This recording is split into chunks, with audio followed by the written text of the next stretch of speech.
在我和严一舟结婚前的2个月，他的白月光确诊了胃癌晚期，希望能在生命最后的阶段可以有严一舟的陪伴。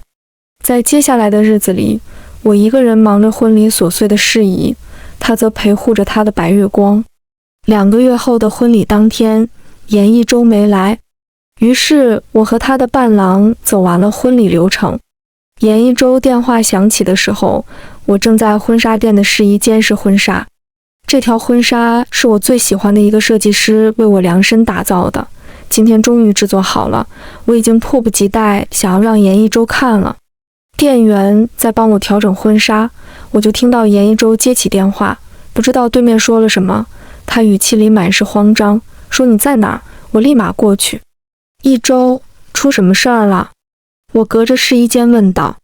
阿兰，公司有急事儿，我得先回去一趟。你晚会儿自己回去。他一边说着，一边急匆匆地走了，我能清楚地听到他皮鞋远去的声音。直觉告诉我有什么地方不对劲儿，但是这个感觉很快下意识被我忽略了。此刻涌上心头的是失落。每个女孩子都有一个婚纱梦，更何况这件婚纱的设计是我和设计师反复沟通过的，耗时2个月才做好的。我想让严一舟第一眼看见我穿上它的样子。白天出现的感觉果然没有错。晚上我如平时一般做好了饭，等待严一舟，他却迟迟未归。我给他的电话打了10几通，他一个也没接。直到闺蜜飒飒发信息告诉我，说严一舟的前女友兼白月光欣然从国外回来了，我的心咯噔一下，心想不能那样狗血吧。我和严一舟是从小一起长大的青梅竹马，我妈和她妈是从小一起玩到大的闺蜜，她俩就连结婚了也买的同一个小区的别墅，我们2家的房子挨着的，我们俩的房间也是阳台对阳台。所以我和他是总还在嘴里吐泡泡的婴儿时期就认识了，从小到大没有人比我们俩玩得更好，身边所有人都默认了我们俩最后会走在一起。别看他现在走出去瞅着人模狗样的，一副霸道总裁的模样，别人提起来都一副年轻有为的样子，他小时候干过的那些糗事我可是都知道。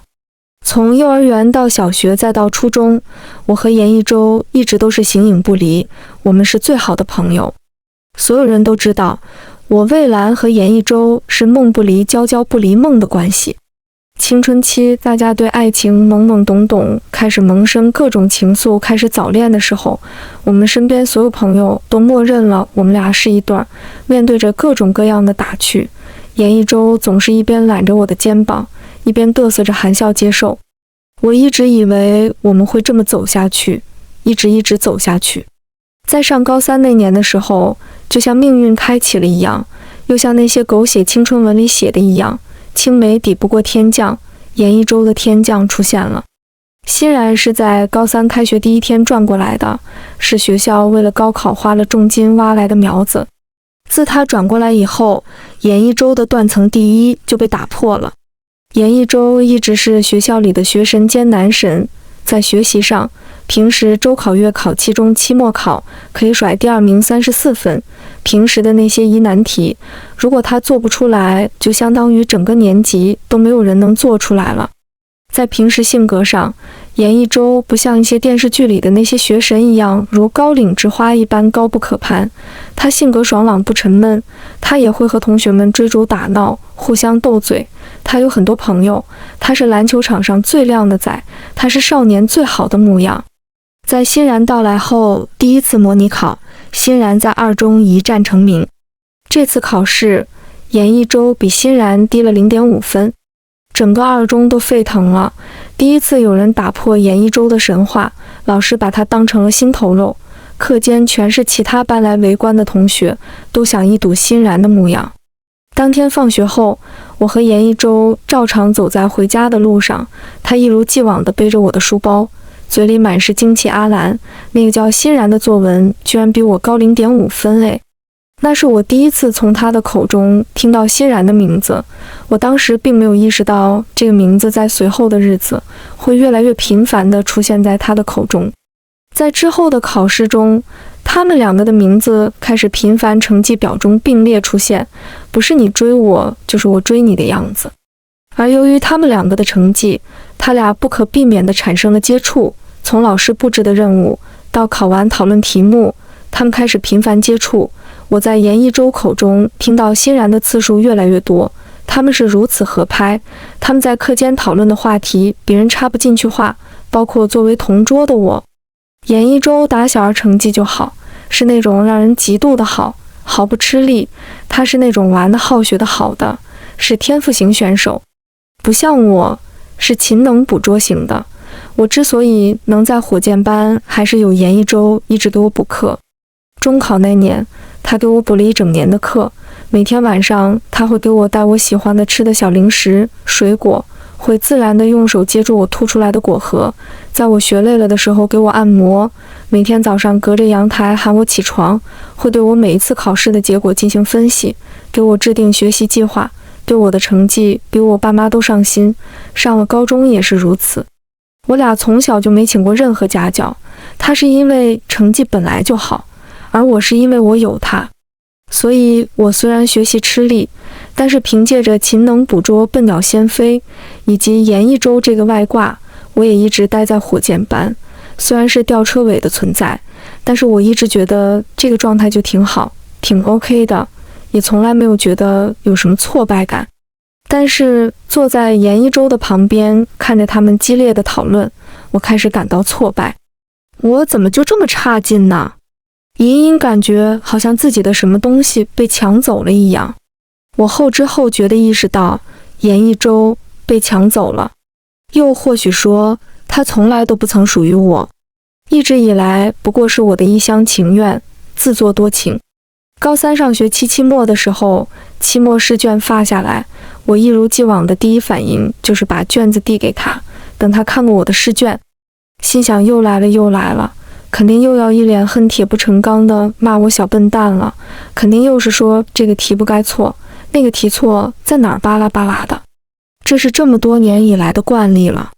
然而这次我想错了，严一舟一如既往的顺手接过我的试卷，却放在了课桌上。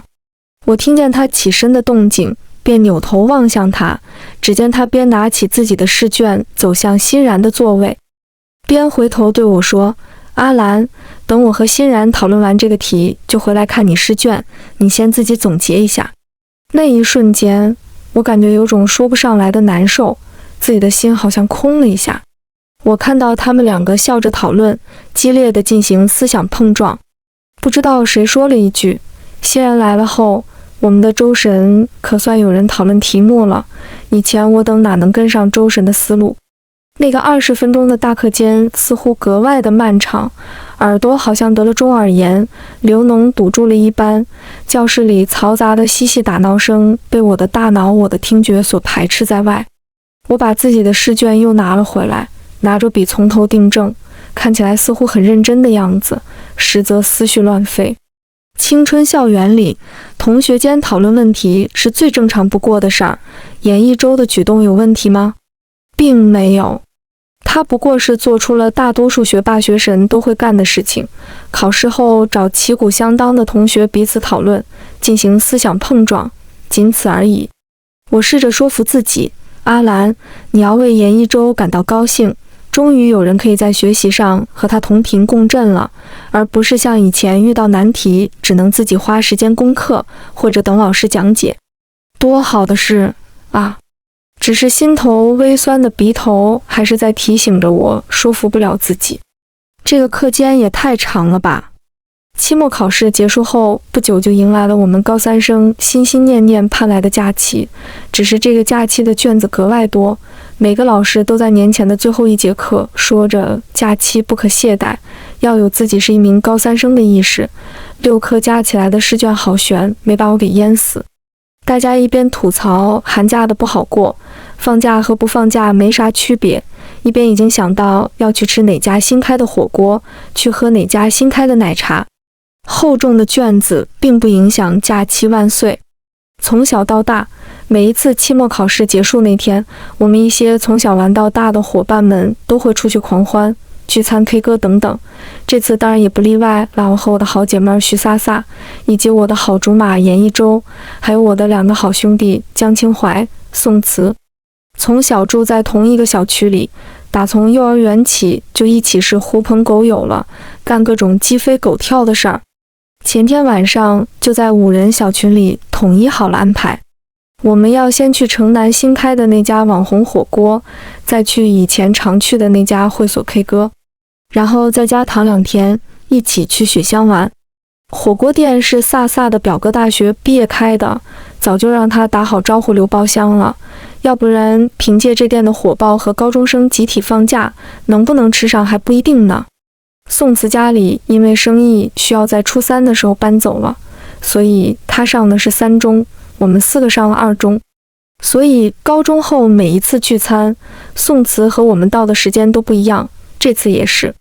我趁着严一舟出去接宋慈的功夫了，和飒飒手拉手上了个厕所。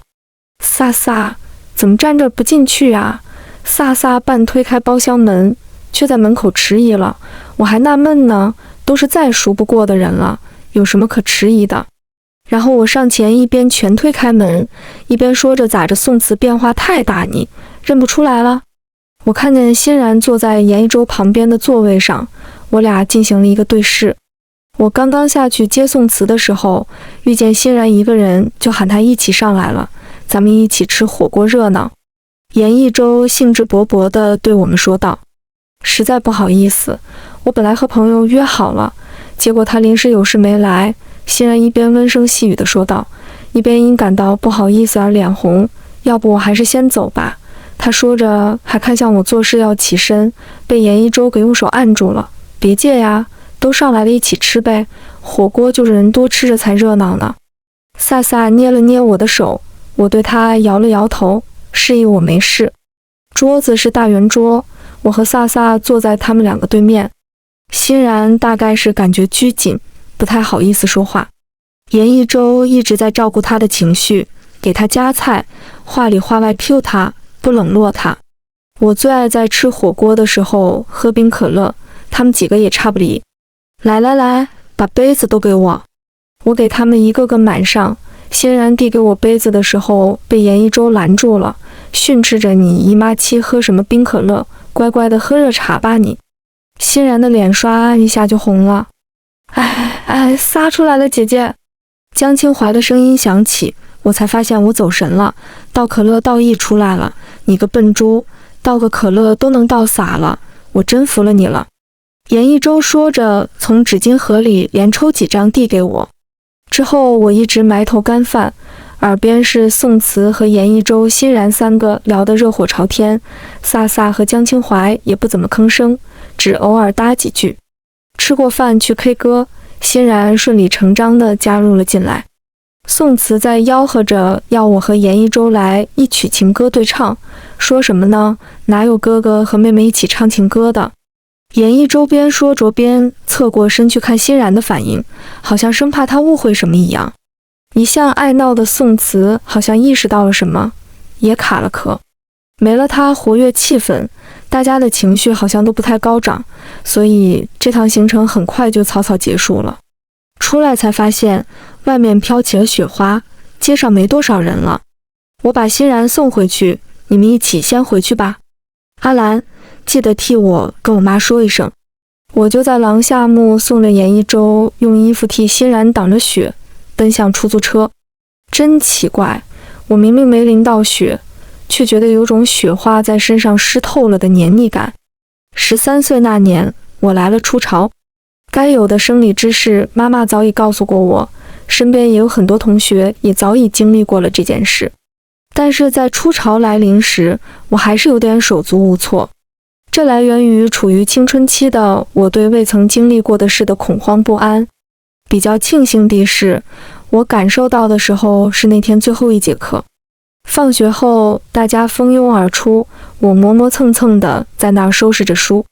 严一舟和江清怀他们约好了要去打球，他们打球时，我和飒飒一般都在旁边等着。阿兰，你快点儿，你今天怎么这么磨蹭呢？早早就收拾好东西的严一舟嘴里催着我，实在对我的速度看不过眼，手伸过来就想把我桌子上的书扫荡一空。你可闭上你的嘴巴！我摁住他的手，顺便白了他一眼。不是你给我白眼干嘛？帮你收书还收出错了？严一舟不服，但看我的眼神犀利的，仿佛下一秒能杀死人，还是放下了手。你脸咋那么苍白呀？你是不是生病了呀？他声音高起来的瞬间，我感觉到剩下没走的人的目光被吸引了过来，只想拿个纸团堵住他的嘴。你才生病了，严一舟，你盼我点好的吧？我难受得很，从牙缝里挤出来的话也显得有气无力。不是生病你这么没劲儿。严一舟终于意识到了什么，音调一下子就低了下来，耳朵突然红透了。青春期的少男少女们开始发育后，大家都既羞涩又好奇。他想到班里那些男生所窃窃私语讨论的内容。你在这儿等着，你周爸爸我去就来。滚，少占我便宜。我趴在桌子上抄起一本书就冲他扔过去，他背着书包撒丫子就跑了，再慢一步非扔中他不可。严一舟回来后就把他脱下的校服外套和书包递给了我，他大概也不好意思，不知道买什么样的，包里日用夜用各种长度的装了一堆，包被塞得鼓鼓囊囊的。我从卫生收拾完间回来后，严一舟已经用湿巾把凳子清理干净了，单肩背着我的粉色书包。走吧。严一舟伸手接过我手中他的包，窗外的夕阳透过玻璃打在他身上，给他蒙上了一层暖黄色的光，耳朵还是红得厉害。那天放了江清淮他们的鸽子，宋慈打电话过来骂的时候，我正瘫在沙发上看严一舟在厨房里手忙脚乱地煮着红糖水，生怕他炸我家厨房。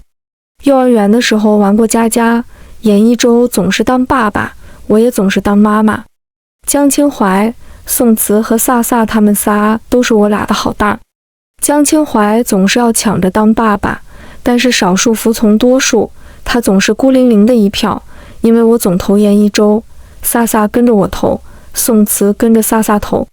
小的时候，隔壁我的干妈及严一舟的亲妈总是恨不得把我抱她家养，天天来我家，趁我妈不注意的时候把我抱隔壁。干爸干妈总爱笑着说，阿兰以后当周周的新娘子好不好？那会儿还不清楚新郎新娘的概念，他们说这样就可以永远在一起了。我心想，我以后要当周周的新娘子，要和周周永远在一起。再大点的时候，渐渐的好像懂了是什么意思，就不愿意再当周周以后的新娘子了。我以后的新郎要像白马王子一样的，像电视剧里的霸道总裁一样的，才不是周周这样的。严一舟和我心目中的白马王子一点也不像，他爱扯我小辫子，总爱骂我小笨蛋，还总是抢我心爱的小蛋糕吃。严一舟也就成绩好点，其他的地方都好像不太聪明。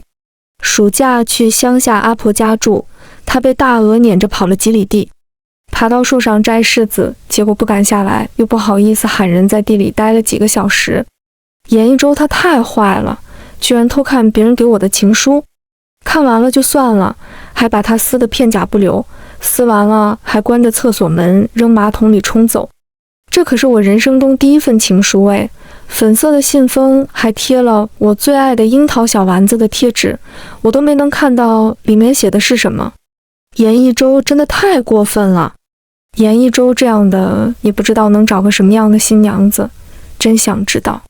严一舟被鹅撵是因为我拉着他去看的鹅，严一舟挂树上是因为我看见柿子说想吃了。严一舟替我打了隔壁班老在我上厕所的路上堵我的那个讨厌鬼。严一舟给我补了10几年的课，严一舟给我煮了5年的红糖水。严一舟他当我以后的新郎好像也还行嘞。一觉醒来，窗外一片白茫茫的，银装素裹的煞是好看。昨晚下的那场雪也不知道夜里什么时候停的。穿着睡衣下楼的时候，妈妈说严一舟发烧了，我当即就想往隔壁跑，被妈妈拦住了，说降温了穿厚点才让去。我飞奔上楼套了个羽绒服就下来了。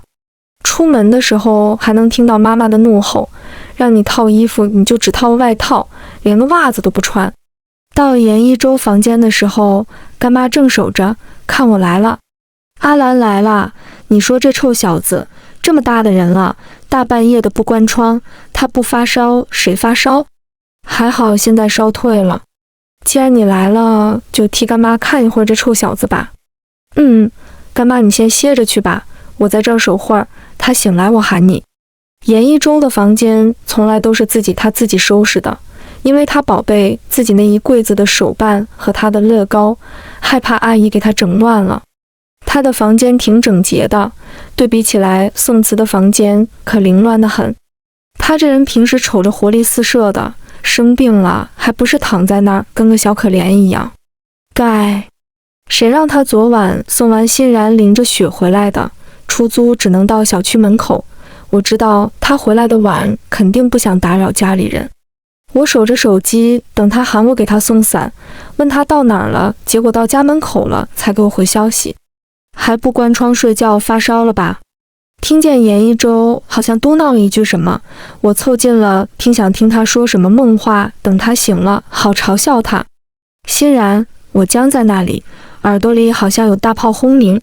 欣然，严一周猛地睁开了眼睛，不知道他梦见了欣然什么。他喊着欣然名字醒来的那瞬间，情绪还挺饱满的，似是要抓住生命中最珍贵的人一般。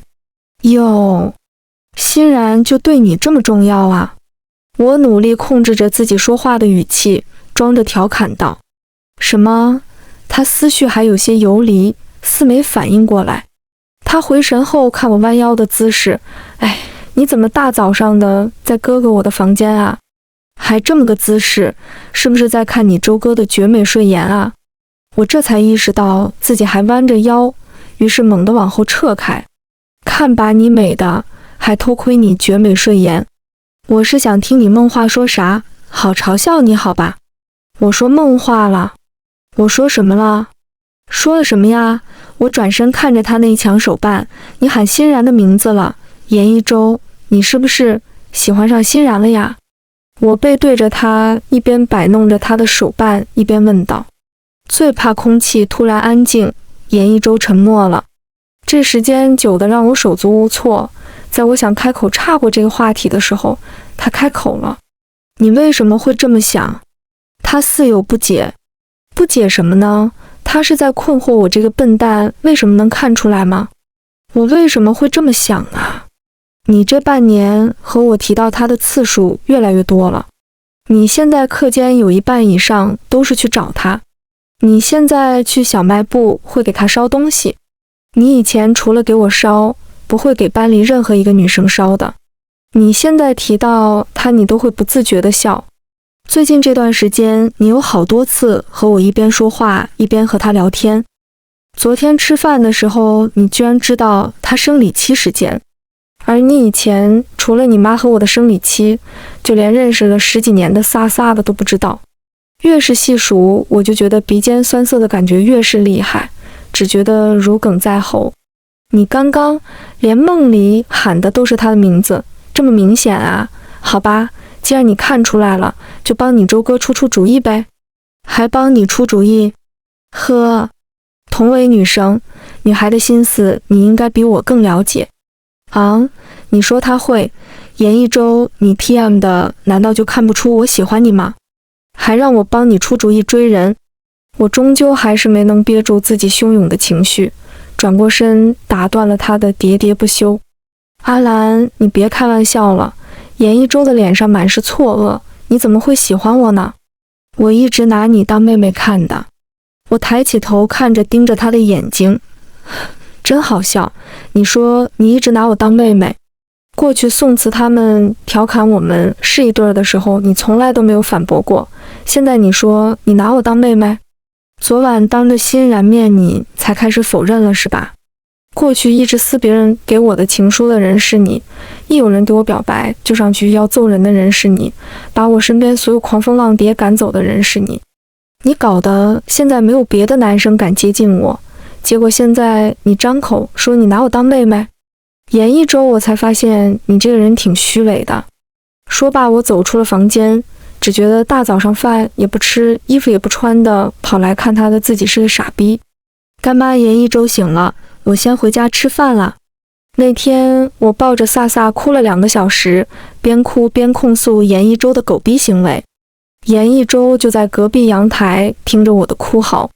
严一周发微信给我发了一大堆小作文，大意是什么？我不懂爱情，我对他只是亲情，只是思想被他妈和我妈长年累月的调侃给带偏了，巴拉巴拉。两家就在隔壁，甚至我俩房间阳台都是挨着的，他以前还老跨阳台过来。就这么个距离，他都不敢当面和我说，就给我发个微信小作文。我一气之下拉黑了他电话、微信等所有联系方式。原本说好的雪乡之行，在严一周在群里提出要带欣然，而我没接茬。飒飒说不想去了之后不了了之。之后那个寒假，我和严一周都没有联系，没有一起写作业，没有互相串门子。春节拜年的时候，当着双方父母的面，我俩连个样子都没装，一个假期都没联系。大人们也不是瞎子，我妈和干妈都明里暗里打听我们因为啥闹别扭，来来回回劝了好久。那个假期的小伙伴聚会就没凑齐过人，那些场合有他没我，有我没他。来年再开学，我找老师换了座位。搬桌子走的时候，严一周拉着脸盯着我，想要把我吃了。高中最后的半年里，我和他10几年的同桌生涯被我主动断了。老师给严一周新换的同桌正好是欣然，倒是不用严一周在每个课间再跑了。都快高考了，班里同学还有心思搞八卦，他们真无聊。我不管走到哪儿都能听到一些窃窃私语，什么青梅抵不过天降，什么欣然天天给严一周带早餐，什么严一周好有男友力。这些话我就左耳进右耳出，自己死磕着成绩，我用上了以往从未有过的毅力。短短半年，在妈妈换着法子的给我做菜补营养的前提下，我的头发还是大把大把的掉，体重降10几斤，到5、6月的时候，经期甚至都开始失调了。高考完班里聚餐的时候，严一周向欣然表白了，大家起着哄，一片热闹，说着学霸与学霸的强强联合，珠联璧合，我只觉得与我无瓜。之后就一直看欣然朋友圈里晒和严一周做的情侣间的各种活动。说来好笑，我删了严一周的好友，居然还留着欣然的。6月8号考完试，6月9号严一周表的白。6月底报完志愿的时候，严一周才知道，欣然早就申请了国外的大学。不到1个月的时间吧，严一周被异国恋分手了。在之后的2、3年里吧，我和严一周2个基本上没有什么联系，就像绝大多数高中同学关系一样。即使我们是在一个大学里，但是不同院系不刻意去联系的话，也是不会碰面。不过严一周这样的人，大概到哪里都是闪光灯一样的存在吧。我也时常会听到有同学会谈起经管院有个男神什么的，他的生活好像挺丰富多彩的，又是学生会，又是各种竞赛的，偶尔会在校园里的展示板里见到他的存在。不过这些都和我没什么关系，我每天在学校的生活就是教室、食堂、宿舍3点1线。我对于那些社团组织并不是很热衷，那些课外加分仅仅维持在能过就好。我把更多的时间放在了逛周边，去探各种店，吃各种美食，去各种景点，不定期的写一些评价，发在微博上，倒也积累了一些粉丝。偶尔会和舍友们一起去，但大多数情况下，他们都会被各种社团活动部门值班给绊住。飒飒倒是没那么多活动，但是我们不同专业课程不同步，很少有彼此都有空的时间。大一的时候，他还能在周末陪我玩，但是后来这家伙和宋慈那小子勾搭上了之后，就重色轻友了。有时候看着他们甜甜蜜蜜的，我也会有种泛恋爱瘾的冲动。说来也怪，刚上大学那会儿也不是没人追我，但是他们不知道怎么的，总是3分钟热度，没一个持久的，最长的连1个星期都坚持不下来。我也曾尝试着主动出击，对看得过眼的主动出手，结果都没有结果。久而久之，我就打消谈恋爱的念头了，当一朵牡丹也挺好的。听说严一舟一直洁身自好，和所有女的保持距离，还在等着欣然。江清淮也一直单着，有时候我们4个坐一起吃饭，飒飒和宋慈俩就一直虐我们2只单身狗。我有时候也调侃江清淮，人家严一舟是心里一直有个人，你又没有，大小伙子长得要颜值有颜值的，盘正条顺的，怎么也一直单着。他总是嘻嘻哈哈的打岔过去，大概是人成熟了吧。我渐渐的对严一舟这个名字也不再讳莫如深，就是当一个普通同学提起来的。忘了，不知是那次我爸妈和他爸妈都在的时候，他们提到我们，就顺理成章的把他的通讯给从黑名单里放出来了，不过也没有聊天罢了。江清淮对一些实在是追他追得厉害的，他打消不了人家念头的，偶尔会花一份奶茶，请一顿饭，让我帮忙客串一下他女友。有过几次后，江清淮就提姐姐啊，实在不行咱俩凑一对吧，以后你去外面那些个景区也有个伴不是吗？省得阿姨他们总担心你一个人在外面。我和江清淮在一起了，在一起的原因当然不仅仅是他所提的实在不行硬凑的，我倒也不至于因为这么个玩笑式的原因。我看到了他看似玩笑的提出交往时，左手一个劲儿摸自己的左耳，这是他从小的毛病了，一紧张就不自觉地摸左耳。高3下半年那会儿，我的状态很差，一副拼命三娘的样子，日渐消瘦。那半年，江清淮包里天天揣着零食，什么糖果巧克力的，天天往我书桌里塞。那半年，我的水杯也被他承包了。高考完那个暑假，他怕我被严一舟、欣然他们影响情绪，拉着我考驾照，每天定点来我家找我。一个夏天下来，我确实从比较丧的状态中走了出来。毕竟谁能扛住驾校教练的天天骂呀，天天挨骂，谁还有心思想那些杂七杂八的事儿？就是吧，天天涂防晒，各种遮阳装备齐上阵，晚上各种美白面膜的涂，还是不可避免的黑了。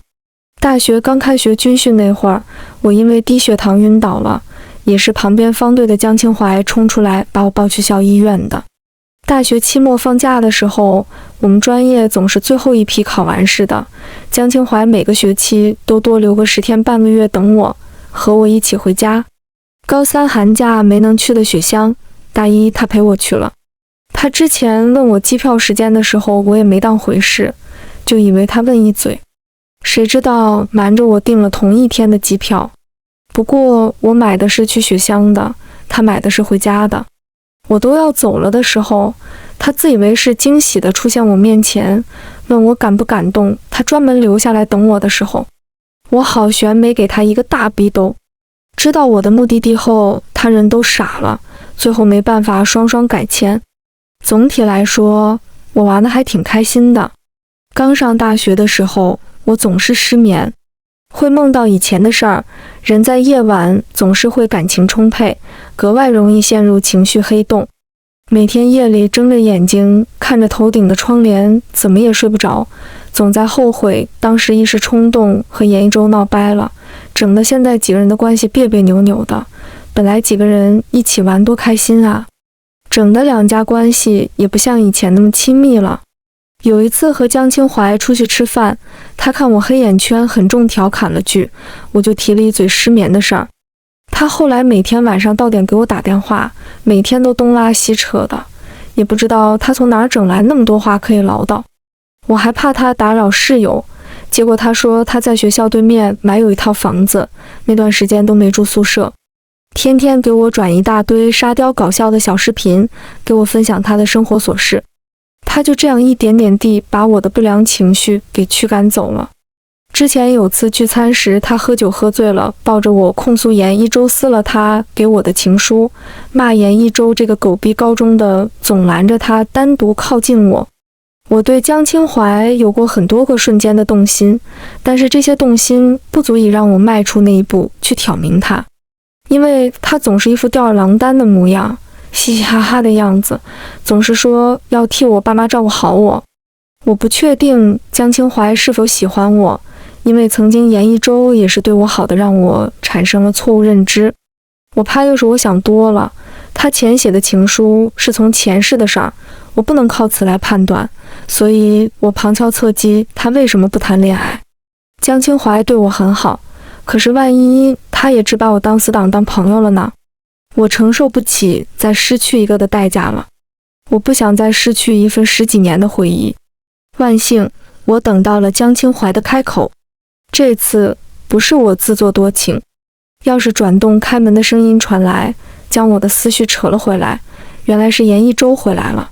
我看了眼墙上挂的钟表，原来已经凌晨12点半了。我在沙发上等着，都快睡着了。严一周带着一身疲倦回来，他望向我的时候满是惊讶。阿兰，这么晚了你还没睡呀？你不是一向11点前睡觉了吗？确实，我自从大学那会儿失眠期过后，基本上每天就11点前入睡了，很少再熬夜。严一周只知道我突然有了这个习惯，却不知道这个习惯缘何而来，当然我也从来没想过对他提起罢了。严一周，你今天去哪儿了？我不想多扯那些有的没的，我只想验证自己心里那不祥的预感。我今天不是说了，公司有点，别说公司有事儿，我打电话问过了，你今天根本没有去公司。我盯着严一周的脸庞，这张脸相比于7年前更显成熟，也更加的深不可测。7年前闹掰之前，他从不会对我说谎；7年后，他撒谎都不打草稿，张嘴就来。所以，是什么让你严一周今天抛下正在试婚纱的未婚妻呢？严一周嘴唇微微翕动，却终究没有回答。不想说是吗？那我替你说吧，是欣然回来了是吗？你到现在才回来，是去见他了吧？我的语气里满是笃定。我深知白月光这种存在的杀伤力可太大了。阿兰，你知道了，是欣然回来了。严一周似乎有点气虚，他长的那双潋滟桃花眼，当他专注看人的时候，看条狗都深情。可我现在已经不会相信他这双眼睛了。你不应该对我说点什么吗？我等着他提出解除婚约，给彼此一个痛快。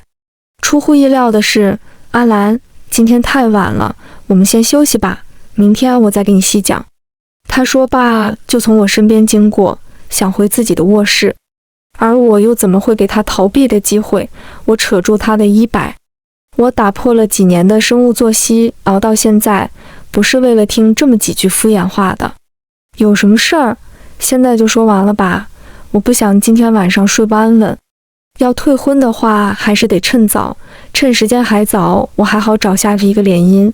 我话还没说完，严一周稳住了我，我用力推他，却推不动。狗东西身上还有别人的香水味，却来亲我。我气得很了，恶狠狠地咬了他一下，血腥味在我俩的口腔里蔓延开来，他这才放开了我。谁要给你退婚啊？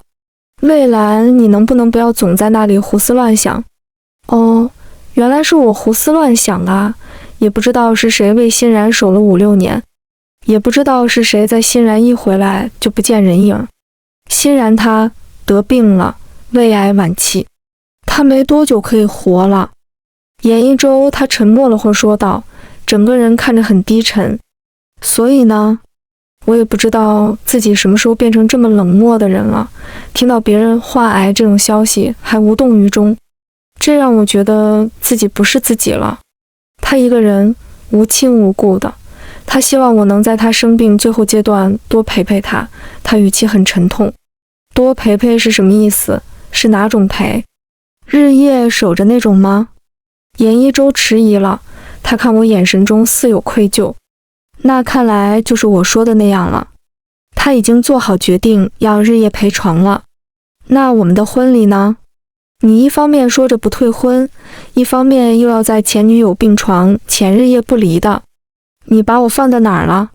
婚前那么多事情，难道要我一个人来忙吗？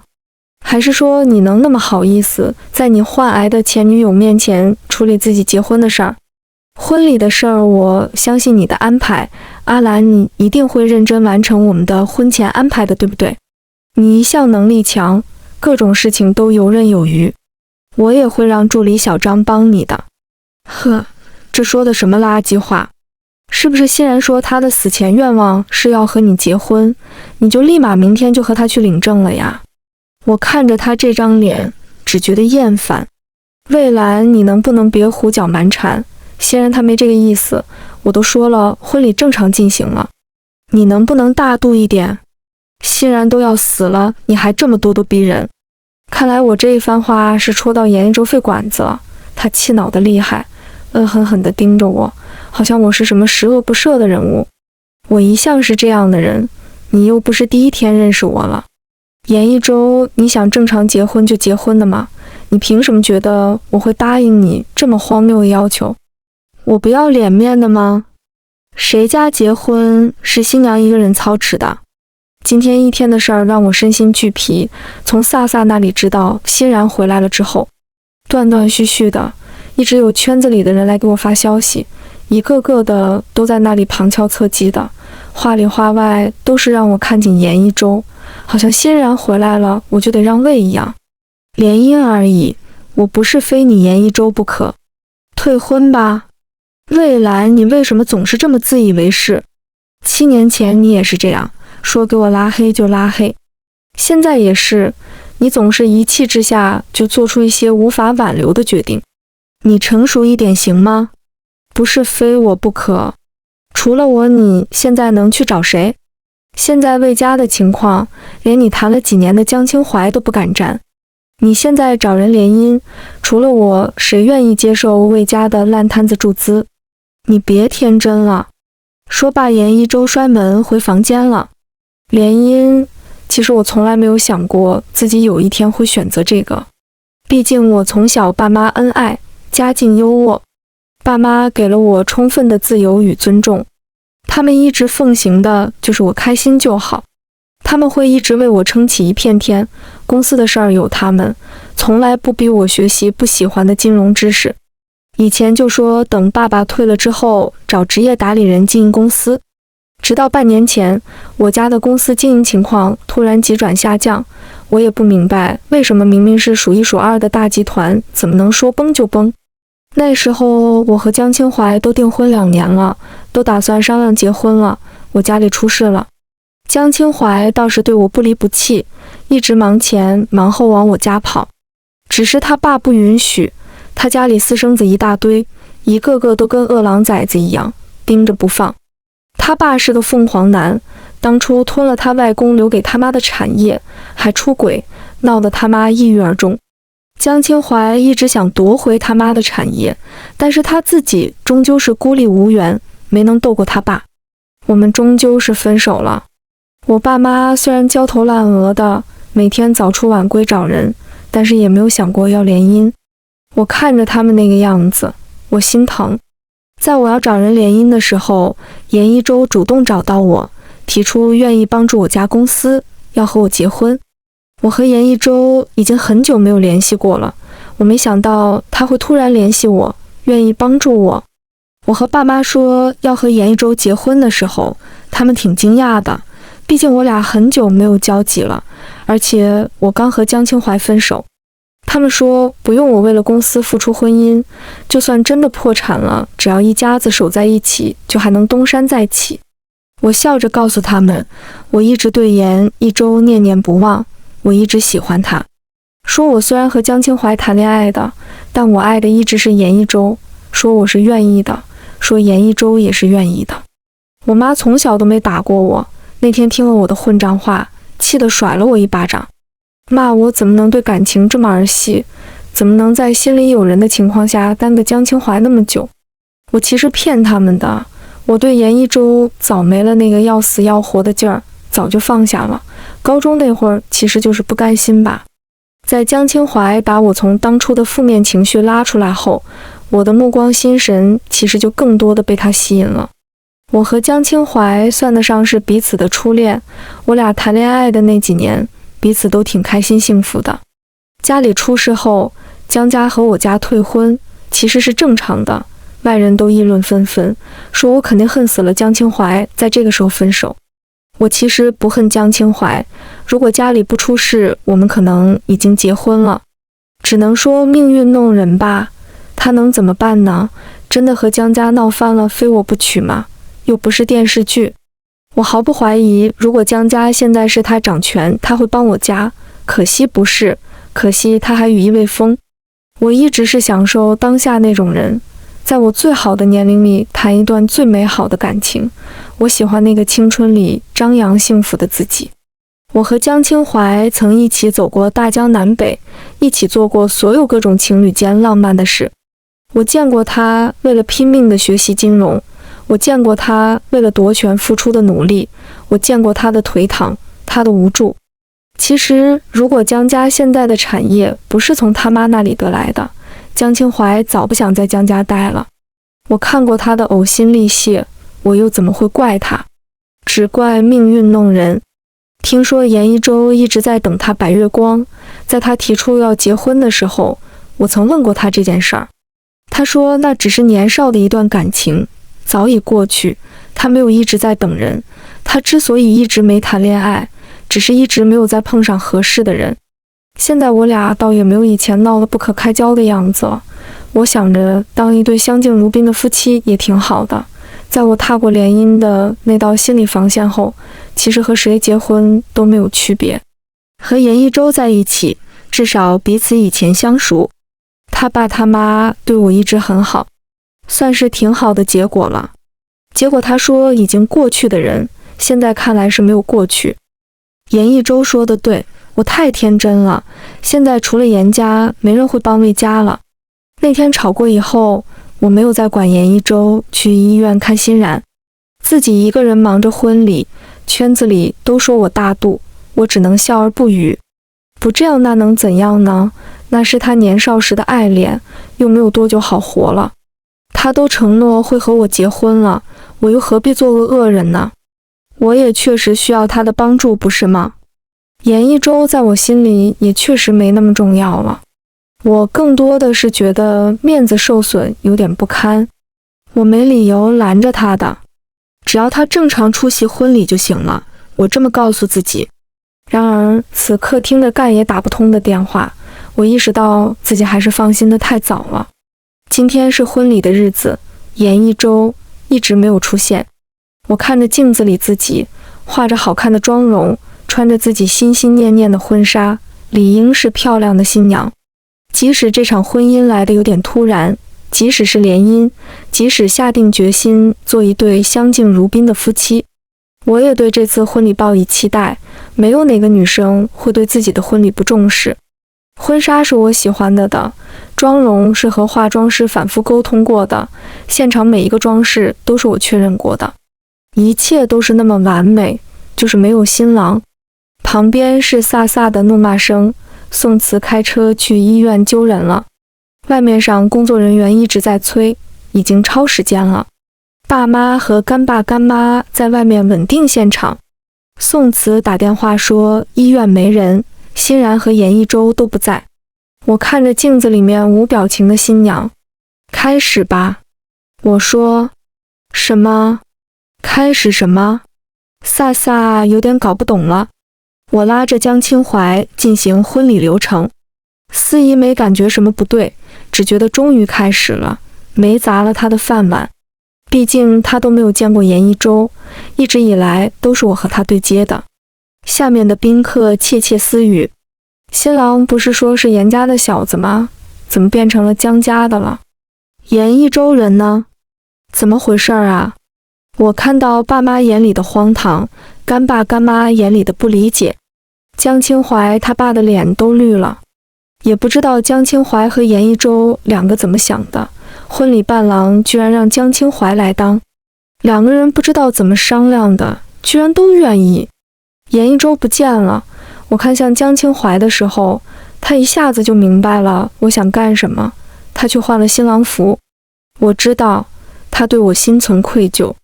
散席后，我知道今天这场闹剧将会成为大家很长一段时间的谈资。我看着江清淮，他的眼中满是愧疚与心疼。回去吧，你爸那边还在等你解释呢。今天谢谢你了。我说，阿兰，我们结婚吧，现在就去领证。什么江家我都不管了。江清怀扯着我的右手，我用左手一根根掰开他的手指。江清怀，你觉得可能吗？你真的能放下吗？别说笑了，回去吧。干妈本来是埋怨我的，对我和江清怀的举动不满。她看着我坐在地上一声不吭，对外界没有感知的样子，她和我妈一样抱着我哭了。阿兰，你哭出来吧，你别这样一声不吭的，你心里难受就哭出来吧。是严一舟对不起你。哭什么呢？我有什么好哭的呢？早该就意料到的不是吗？不知道他们两个在我耳边哭了多久，我都听累了。